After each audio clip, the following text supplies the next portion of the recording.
చరిత్రలో ఎన్నో యుద్ధాలు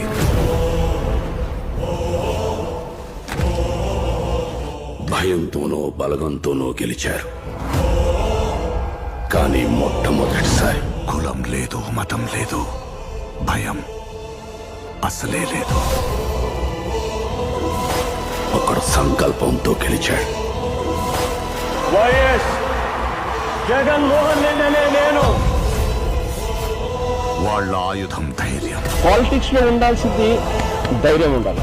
రేంబగళ్ళు కొండ మీద నుంచి సముద్రాన్ని కావలి కాసేవాళ్ళు. దేశాన్ని ప్రోగ్రెస్ పార్టీని శాసించిన మేడం, 40 ఏళ్ల రాజకీయ చాణక్యుడు చంద్రబాబు బతికుండి కూడా తమతో పాటు తమ కొడుకుల్ని గెలిపించుకోలేకపోయారు. కానీ నువ్వు భౌతికంగా లేకపోయినా నీ కొడుకుని సమర్థుడైన నాయకుడిగా గెలిపించుకున్నావయ్యా రాజశేఖర్.